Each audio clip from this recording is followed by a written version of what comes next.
让我们一起来攻读、领受上帝的话，记载在新约圣经希伯来书11章1到3节。和合本圣经在322页，其他版本请看荧幕。希伯来书11章1到3节。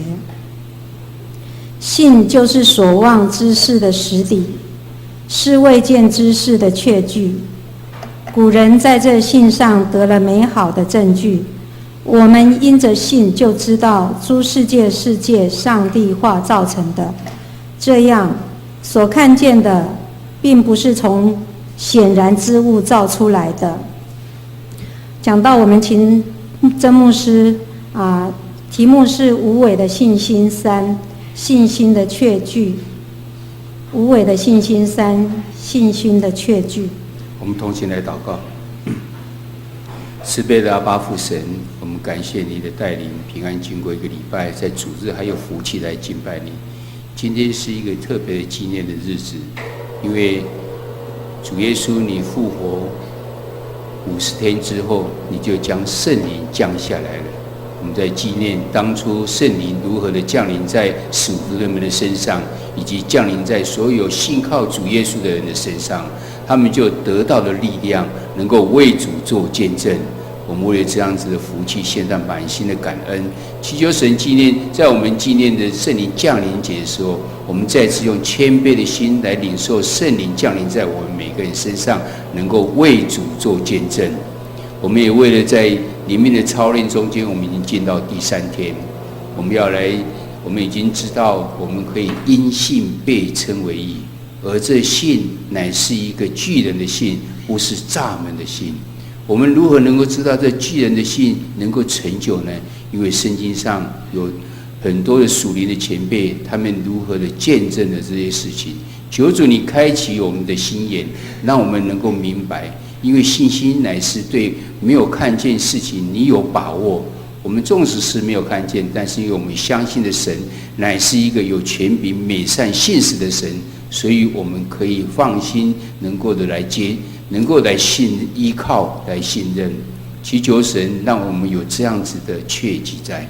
我们这样祷告都是奉靠主耶稣基督的名求，阿们。大家平安。我们可以看看前面我们的十字架，还有我们前面的周经的摆设，是一个全红的意思。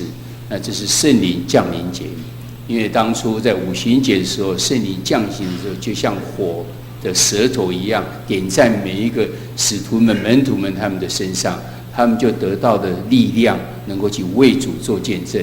用火热的心就在他们心中燃烧了起来。所以我们用红色来代表着圣灵的降临。我们盼望今天真的能够重新再感受到圣灵在我们每个人身上所做的功。后来也把圣灵降临节定为是全球的祷告日，也就是说，在这一天，在全球各不同的地方，他们都举行了基督徒们举行了祷告，各不同的祷告来为全球来祈求神，让神的国度能够早日降临在我们所居住的地方，让天父的旨意能够行在地上，如同行在天上一样。求神来掌权在我们台湾的地方。我们盼望今天，虽然我们在全球的祷告日的时候，大部分都是这是所有的教派的联合起来，长老会没有特别的做这方面的事情，但是我们也参与在这其中。在桃园呢，我们就在内壢高中的体育馆要举行，所以今天下午是2点半到5点半。所以大家有时间的话，我们盼望你也能够去参加，能够同样的来为了圣灵降临献上我们的感恩，同时再被感受到那种一股的热情，让我们愿意就像当初五旬节的时候，使徒们受到圣灵感动的时候，他们怎样为主做见证。当天听到的话的人，听到彼得所讲的，心里面扎心之后，然后就问要怎样子能够当如何行的时候，彼得告诉他们怎么行之后，有3000人来信主。这是多么奇妙的事情！因为圣灵要做工在我们每个人身上，盼望我们同样能够领受这样子的圣灵的力量，在我们每个人身上。刚好在这个月里面，我们在灵命操练中间，也就是跟信有关系，跟信心。这个信心乃是因为我们觉得说，我们爱要行出来的话，应该是如何？这段我们已经讲了，我们已经看过很多次，但是我们要牢牢的记在我们心上，因为我们耶稣所教导我们就是一个字而已，就是爱。你要爱神，你就要敬拜；你要爱人，你就要服侍他。但是我们常常都没有办法把这个爱能够行出来，为什么呢？因为我们没有回到它的根源的地方。在提摩太前书1章第5节告诉我们，爱是怎样能够生出来。我们一起再来念一次，来。但命令的总归就是爱，这爱是从清洁的心和无亏的良心、无畏的信心生出来的。我相信这已经是第3年的第3个礼拜，我们在念这个经句。真告诉我们要有爱生出来，要如何能够生出来呢？你要有清洁的心、无亏的良心跟无畏的信心，这三个刚好是我们的身心灵的部分。我们在2011年的时候，我们已经去学到有清洁的心思，然后去年我们要无亏的良心，然后今年我们学到无畏的信心，就是在灵命上面应该是如何。我们盼望在明年的时候呢，我们就能够生出那纯全的爱心出来。每年有1个月的灵命操练，是让我们的心思能够重建我们的心思，我们不再是一样的，然后我们就能够心灵就变得健康，不受到这些社会或是外面的这些污染，或是被影响到，这样我们才有办法能够成为一个有纯全爱心的基督徒。在身的部分呢，就是有关清洁的心思里面，我们对付了这几样。然后在去年的时候，无亏的良心，我们重新在思考，我们是不是有软弱的良心？我们是不是应该建立起敏锐的良心，然后将我们的命定能够活出来？因为神当初其实要我们的良心是怎样子，然后你就有无亏的良心出来。这是到去年所学习的。今年里面我们已经进到第3个礼拜，在过去的2个礼拜中间，第一个我们先学习到有关灵的部分要怎样子回到那起初神所创造的呢？告诉我们说，我们没有办法靠我们自己的行为能够得救，或是被称为义，你只有单单相信就好，是何等大的恩典！你不需要做很大的努力，你只要单单相信就好。问题是在你相信之后，这个信到底要怎样才算是呢？还有相信之后，是不是又有什么行为应该要跟着显示出来，代表你是真的相信呢？这才是我们应该要去注意的地方。神很大的恩典在我们身上，单单告诉我们，你只要相信主耶稣是上帝使主耶稣从死里复活，你依靠着他，你就有永生的盼望。你单单相信这样的时候呢，你就要被神来称为你为义。所以表示信心是非常的重要的，但是信心应该要达到怎样的程度呢？上礼拜我们已经提到，要达到怎样巨人的信心。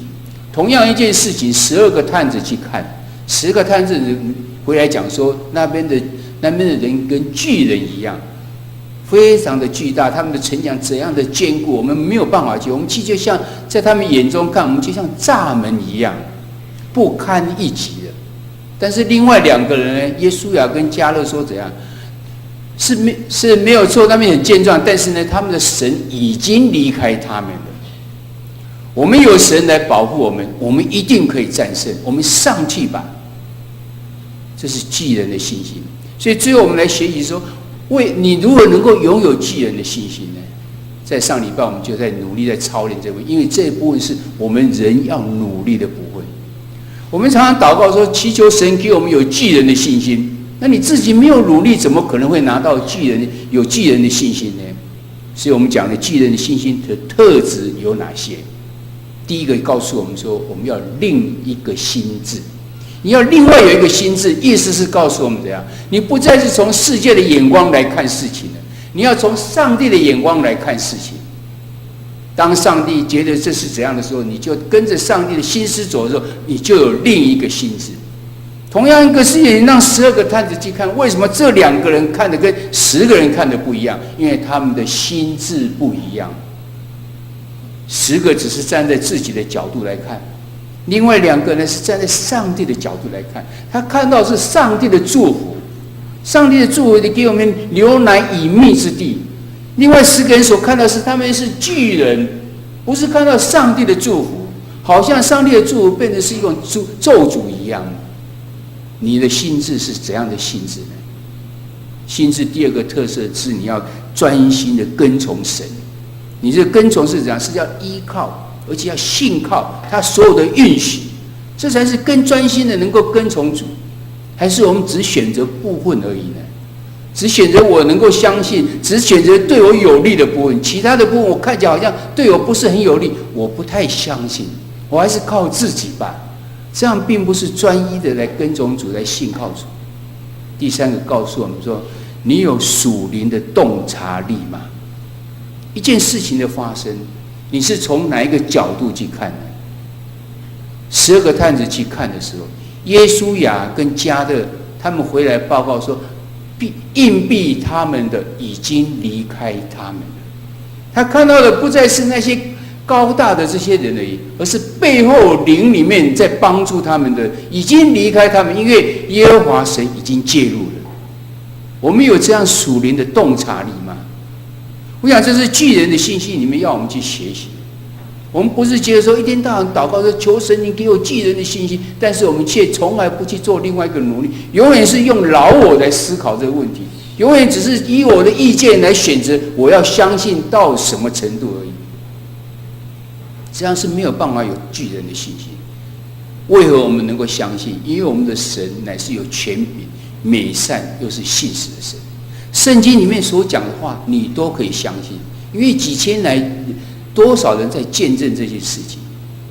我们今天要继续看说，从圣经里面告诉我们那些信仰的前辈里面，他们做了见证，说这样信心真的是可以成为他们的依靠。虽然在他们有生之日，他们不一定能够看到这事情能够实现，但是站在神的国度里面，站在神的时间表里面，站在神的这个宏观里面来看呢，一定是好的，因为神是美善的神。所以他们就虽然死掉还没有看见，但是他们满怀的信心回到神的面前去。今天的圣经人在希伯来书里面整章11章甚至到12章都一直在讲这个事情，一一的提到信仰的前辈们他们是如何。在下礼拜我们就要结束有关无畏信心的这个操练，我们应该也要跟着要活出无畏的信心，在我们的生命中间跟我们的生活中间如何能够看出来呢？当要进入到今天所看的经节是希伯来书第11章的时候，其实这个应该从第10章的35最后那一段35节到39节来看。我们今天没有读，我再读一次。他这样讲，10章35节说：所以你们不可丢弃勇敢的心，存这样的心必得大赏赐。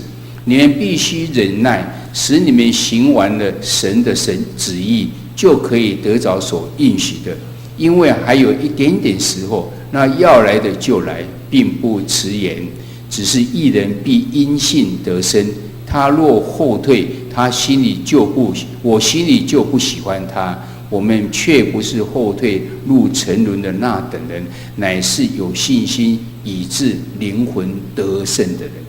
才进入到今天11章的第1节说，信是所望之事的实底，是未见之事的确据。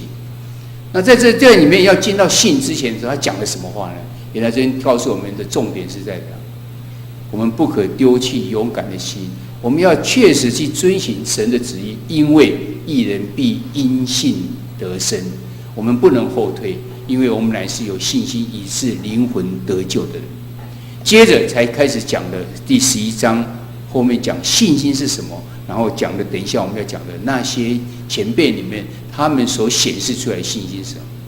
因为这样之后他告诉我们，你不可丢弃那勇敢啊，你要努力的去遵行神的旨意啊，因为这样义人必因信得生，而这信能够让你产生的力量出来。你不要冷淡退后了，你要看出说我是怎样灵魂已经得救了，因为我有信心。所以再次的告诉我们说，信心是什么，才进到今天所讲的。今天所讲的，告诉说，信心是所望之事的实际，是未见之事的确据。很多人会背这一句话，但这一句话，要是把它讲得更白一点，用白话字来讲，它到底是怎样？原来读起来有点像文言文啊，把它白话一点是讲说，信心是对所盼望的事，你有坚定的信念跟把握。是对还没有看见的事情，你有肯定，其可以成为事实的确据。对你盼望表示说我们还没有看到；对你所没有看见的，也是还不知道的事情，你有没有坚定肯定的信念呢？当然，对我们自己所期待想要发生的事情，我们可能是靠别人，我们可能对政府的这些政策，原来讲说我们的应该要多少这个什么。经济成长率是多少，或是说这样，我们都存着很多的盼望，但是你有真正的信心，有确据吗？我们发现我们没有办法，因为那是人，因为他的对象是人。而当你的对象提升到一个有权柄的神、美善的神，又是信实的神，他讲过的话，每一句话你都实现的话，你当然可以相信啊。原来信就是告诉我们这样。你的对象是谁？而这个对象是值得你去相信。当你已经抓住这个真正可以让我们去依靠的神的时候，你的信心就应该要产生出来，因为你所盼望的，你所没有看见的，神曾经允许过的，就一定会实现。这是信心所告诉我们的意思，是在这个地方。所以举个例来讲，神允许亚伯拉罕他的后裔可以成为大国。它可以像天上的星、海边的沙这样子的多，但是撒拉没有怀孕，她没有半个孩子呢。亚伯拉罕从75岁就接收到这一个应许的，你要成为大国。到90几岁，接近100岁的时候，还没有半个孩子，人越老越没有办法生育的。亚伯拉罕，你要是亚伯拉罕，你可以相信吗？但是亚伯拉罕说，因为是神告诉我的，这件事情就一定会发生。我虽然看不见，但是呢，我心中有这个确据。这就是亚伯拉罕的信心。所以神因为他的信称他为义，这是对信最大的这个解释在。所以我们常常讲，亚伯拉罕是信心之父。对他所盼望的，对神所告诉他，已经经过20几年了，还是没有看见，还是没有办法实现。用人的想法也不可能的。太太都已经没有办法生了，我已经年老了，但是要如何有我的能够成为大国呢？子孙能够像天上的星、像海边的沙一样的多呢？但是他仍然有信心。原来信心就是让我们可以这样没有看见的事情呢，能够确据。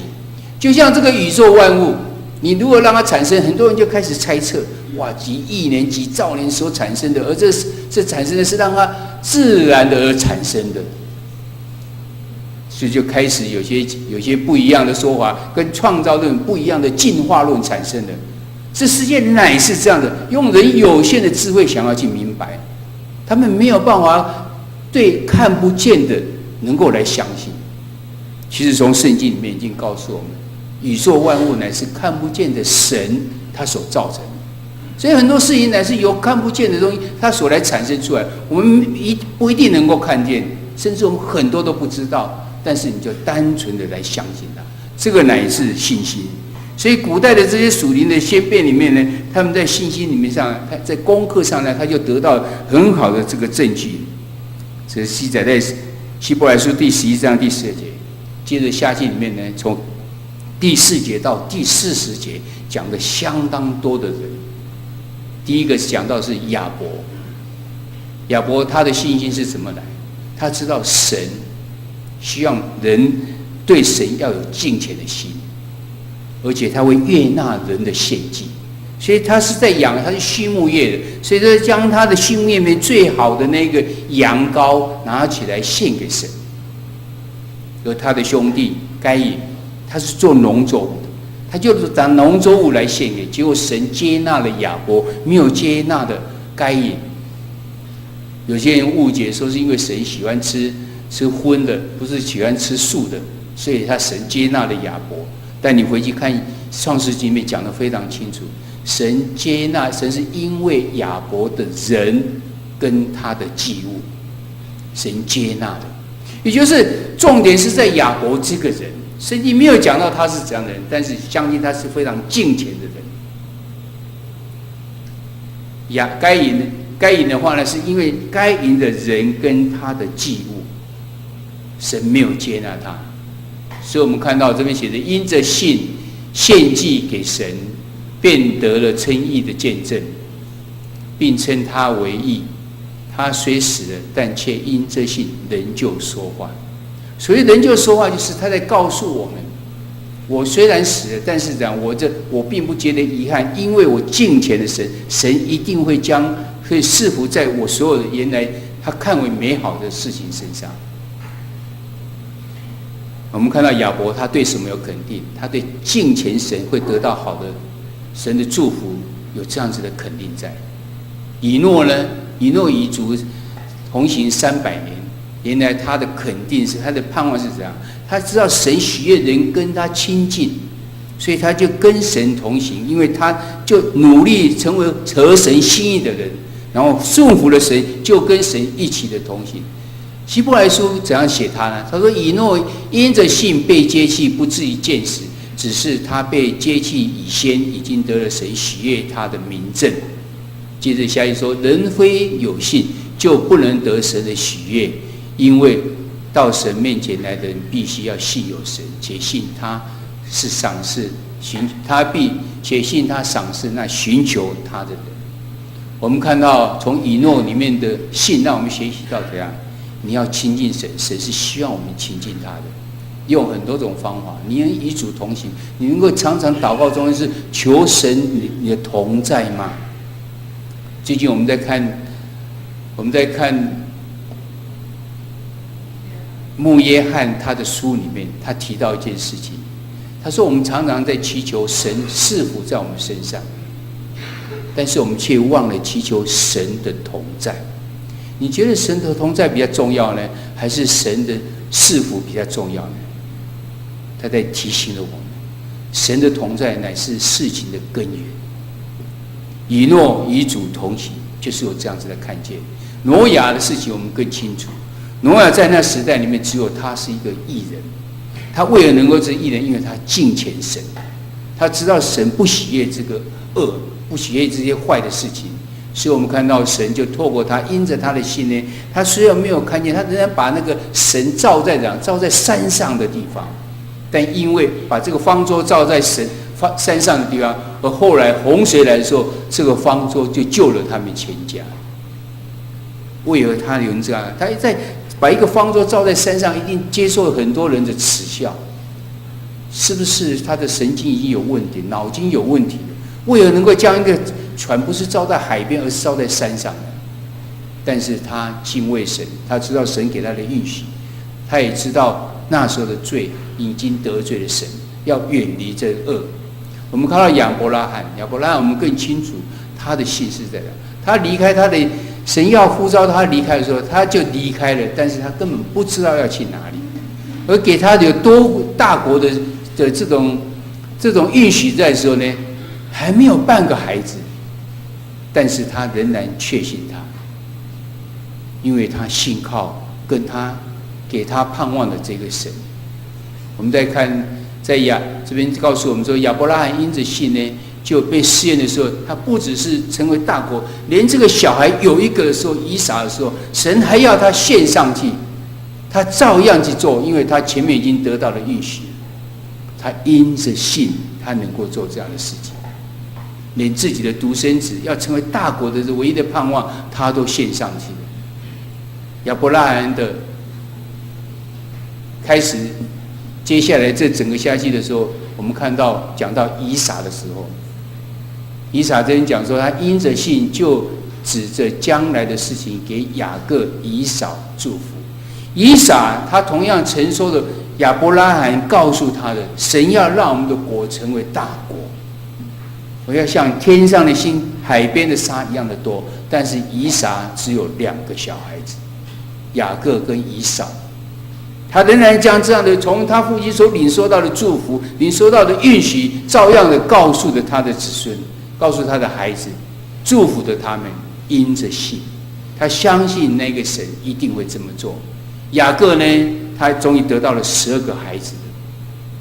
这12个孩子的时候，然后这个约瑟被卖掉，他一直没有看到，等到饥荒的时候才重新看到看到约瑟的孩子的时候，当约瑟将他2个小孩带到给雅各来祝福的时候，他照样的祝福他，一样是将亚伯拉罕所领受到的继续祝福到下面去。同时他在人要过世之前的时候，他在没有办法行动的时候，他仍然扶着杖头来敬拜神。那圣经的记载是他已经没有办法行动，他是在床头的地方来敬拜神。看到是因为这样，因为他的信的关系。接下去我们看到约瑟在埃及的地方，他已经当了这个宰相之后，他要去世的时候，他不会因为说我在埃及的地方我占有一席之地，所有以色列人都已经来这边居住，我们可以在那好好的安居乐业。他说不，神要赏赐给我们是迦南美地，所以我们一定会回到那个地方去。他没有看到，而是在几百年之后这个事情才渐渐的实现出来。但是他因着信，临终的时候，他就告诉这以色列人：你们要出埃及地。然后他将自己的这骸骨，自己的已经死掉这骨头，希望他们能够带到迦南地的地方去。为了他能够做这样子的交代呢，因着信。摩西的故事我们更清楚，他总共是活了120岁，前面分成40、80，前面的分成3个40岁，前面的40岁是在王宫里面被训练成为王子，要接王位的。他并不因为这样子，他就能够享受安居乐业或是荣华富贵。他倒是觉得他仍然是这个以色列人，他不愿意当这个埃及法老的女儿、法老的儿子，然后后来就离开了埃及，不怕王生气，不只是不怕王生气，后来他还要回去带以色列人离开埃及，还要在面对着法老王。他因着信就回去带领以色列人，最后没有办法实行第10个神迹的时候，就是定下了逾越节。那时候用洒血的这种，把血泼在这个门槛上的这个礼的时候呢，免得被那灭长子的临近以色列人。如何能有这样的信心？神真的会派天使来将犹太人的长子杀死吗？会不会误杀？会不会误杀到我们连以色列人都被杀掉？因为神已经行过这么多神迹，他知道神有这个能力，可以这样，可以杀死这些所有的长子。但能够区别是以色列人跟埃及人吗？透过门槛的这个抹血上去就可以吗？因着信，他就相信了。接着我们看呢，以色列人呢也因着信呢，他知道带领出埃及的时候，要到旷野去，遇到前面有海，有红海在的时候，能够过去吗？后来就在旷野40年之后，要进到迦南地的时候，第一个城碰到耶利哥城，那城乃是坚强的城。如果能够打败他们呢？神要他们绕耶利哥城，1天绕1000，到第7天的时候绕7000。你要是那些兵丁，你会觉得这样有效吗？没有打仗，没有大炮来打，这么坚强的墙怎么能够被倒下去呢？因着信，他们照做，那城墙就倒下去了。我们继续看，还有在进到迦南地的时候，那些探子要进去的时候，但是因为被有追兵，他们就躲起来。有一个妓女喇合，他把他们让接待了他们，不被这些抓到。他是因着信这些事情，他没有觉得这是你是敌人一样，那我就赶快通报，我比较能够得到我们不会被人家当这种奸细被判刑。但是他会相信说，现在来了，这是有大能的神跟他们同在。所以果然最后以色列人进到这城里面呢，只有喇合这一家能够得救。甚至在马太福音的时候，第1章里面讲到基督的家谱里面，就讲到基尼拉河，他成为耶稣的这家谱中间的一个，因着信，他才能够这样子的做，相当的多。所以到后来已经他没有办法一一的讲了。他说讲基甸、巴拉、参生、耶弗他、大卫、撒母耳，这些也都是一样，他们经历了很多这样的事情，怎样？但是他们也因着信，他们仍然不惧怕。碰到的怎样的事情，他们也都不惧怕，以软弱变为刚强。继续再往下走的时候，到新约更多了。有人忍受的戏弄、鞭打、被捆绑，然后被关，还有怎样被石头打死，还被锯子锯死的，还有被刀杀死的，这么多的苦难中间怎样？这些人，白色的字告诉你们，这些人都是因信得了美好证据。这人未得着所应许的，因为神给我们预备了更美的事，叫他们若不与我们同得，就不能完全。时候还没有到，等大耶稣再次来临的时候，这些事情就要应验。所以我们看到这么多的这些属灵的前辈里面，他们在告诉我们，这个信是可以相信的，你们要相信他。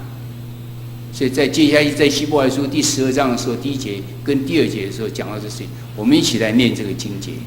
来，我们既有这许多的见证人，如同云彩围着我们，就当放下各样的重担，脱去容易缠累我们的罪，存心忍耐，奔那摆在我们前头的路程。第2节，仰望为我们信心创始成终的耶稣，他因那摆在前面的喜乐，就轻看羞辱，忍受了十字架的苦难，便坐在神宝座的右边。没有错，耶稣就是我们最好的模范，让我们来学习。耶稣也是一样，他的信是也信父上帝一定会成就美好的事情。虽然对耶稣自己本身来讲，他必须受难，他必须受鞭打，他必须要钉十字架，他要流宝血，对他来讲是不好的事情，但是他对父神有信心，透过这样的事情，让世人的罪能够得到的救赎。他因着这个信心，所以愿意去这样子做。这边告诉我们说，信心创始成终的耶稣，告诉我们我们有信心，能够有信心，就是因为耶稣；我们的信心能够继续的完成，也是因为耶稣。因为耶稣当了最好的模范给我们看。有一本书，我再次的常常提起这本书，叫《重审耶稣》。你有机会的话，可以去看看这本书。这本书里面的重点，我们差不多已经知道，因为他在证明圣经中间我们不太清楚的地方。最后写那个人呢，他原来不是基督徒，写完之后，他讨论完之后，他就成为基督徒了。他是一位法庭上面的记者，他常常去法庭里面，他看到奇怪，这个法官怎么能够判这个人是死刑呢？他也没在现场，他也没有去见到这个事情的时候，他为何能够判他死刑？把一个人的生命就是因为这样就被杀死了。他一定要有很大的确据才可能啊。那他的确据在什么地方？他研究的结果，因为法官根据2件事情。第一个事情是因为他听证人所讲的话，而这个证人是他值得相信的，经过测谎也好，经过他认识也好，但不管是怎样，他相信这个证人所讲。第二个，他相信所看到的证据。他就将这个问题，他觉得生基督徒怎么能够相信耶稣复活的事情，他将他的疑问写下来，写了好几点。他就在全美国的地方找这几个不同问题的这个权威的人士，他相信的人，他去访问他，结果他讲的话说服了他。他因为这些他所相信的人所讲的话，他就成为基督徒。我们没有办法跟耶稣同样生在2000年前。我们没有办法看到耶稣所行的神迹，我们没有办法看到耶稣亲自跟我们讲话，但是这么多的信仰前辈，他们做了见证，你又是相信他的话，你就一样也是要接受同样的事实。我们盼望我们在学习这个有无畏的信心的时候，你的无畏信心怎么样产生出来呢？你一定可以亲自领受到。没有领受到的部分，你也可以从你所相信的人，他们做的见证，成为你的帮助。我们在信心的在地面上，我们也要在地上凭着信心忍受可能的苦难，并在信心中能够荣耀神。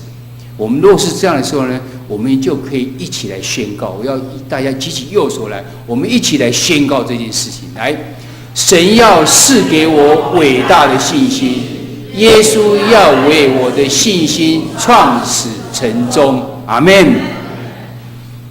没有错，我们自己没有办法，但是靠着耶稣，我们就能。这个礼拜我们有小组的聚会，小组聚会有这几件事情，我们希望在小组中间能够去分享。回到我们自己，事实上的我们的生活中间会面到的，你面临的什么艰难的事情吗？你用信心的眼光，你可以怎样重新看这件事情呢？我们刚刚所举的，这么多的信心的前辈，你觉得哪一个人是最值得你可以去帮助、得到帮助的呢？我们在信仰生活中，你觉得你信心经历过最大的信心的考验是哪一次？你如果面对跟经历呢？这样子的分享会成为很多人的帮助。愿神祝福在我们每个人身上。我们同心来祷告。慈悲的阿爸父神，在我们学习无畏的信心中间，我们再次的是从圣经中间那些信仰的前辈，他们都没有看到他们所相信的事情能够如何来成就他们所信靠的神